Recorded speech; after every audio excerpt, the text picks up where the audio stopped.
Okay, class, this is Bruce's Economics 101 here. So I printed out this chart. It goes back about 20 years, 18 years.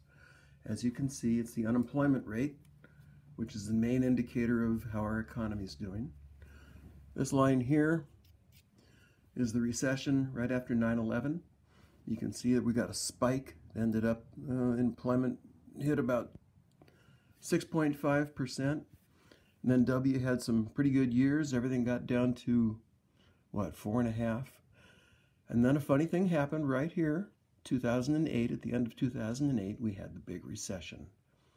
And unemployment went from 5% in September of 08. It finally peaked out at 10%. I think it was March or April of 09. This star right here is where Obama signed the stimulus package. The stimulus was, as I recall, I think it was $780 billion. It was controversial to say the least, because the Republicans had already decided they weren't going to back anything this new president proposed. Not one Republican in the House went along with Obama's stimulus, and only 3 did in the Senate. Snow, what's her name? Collins, and Pennsylvania. What's his name? The guy that died. Anyway, was a Republican, went back to Democrat, and he flipped back and forth a few times. Arlen Specter. So those 3 Republicans in the Senate voted for it. All the Democrats voted for it. As you can see, the economy started to improve. And over the next 8 years, when Obama left office, the unemployment rate was at, I believe, 4.7%. His fiscal term ended 1 year ago. In other words, when Obama left office, the incoming Trump administration's fiscal year began 1 year ago right now, I believe it was October 1st of 2017. On that date, the unemployment rate was 4.1%. Since then, it's dropped down to 3.7. Excuse me, it was 4.1 when he was elected. It was I forgot. Anyway, he gets credit for this. I've added on this little extra piece because the map ran out at 2008. We've actually gone down. We're now at 3.7%. Today is October 18th. So he gets credit for that. He did that.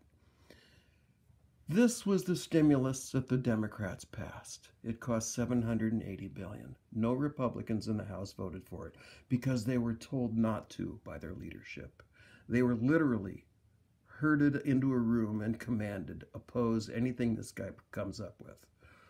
The Democrats voted for it. Now, the funny thing about it, in defending themselves, the Republicans say, yeah, but look at this, it took forever. It was the slowest recovery in 80 years. Well, that's true. And the reason for that is because it was the deepest recession in 80 years. We have not had anything like that since the Great Depression. So yeah, it took a while to fix. No thanks to them. None of them contributed to it. So come along to December of 2017 right here. Trump passes his tax bill, which basically was a stimulus package. They didn't call it that, but that's what it was. 1.5 trillion goes directly to the deficit. Numbers came out, I believe it was day before yesterday.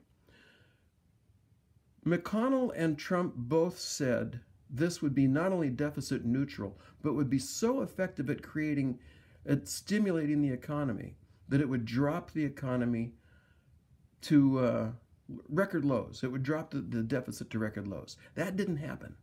It increased at I believe it was 166 billion.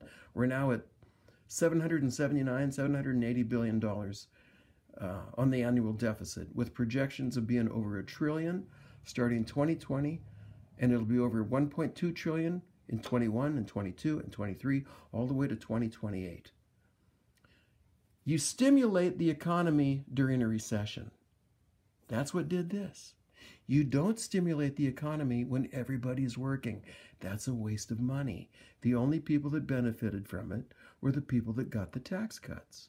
And now Mr. McConnell says, and as does Mr. Ryan, the only way to pay for that hole that we've dug themselves into is by cutting into Social Security, Medicare, and Medicaid.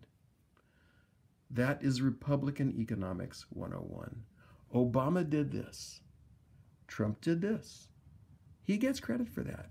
We went from 4.1 to 3.7 under his first 2 years. Good for him. Obama did that.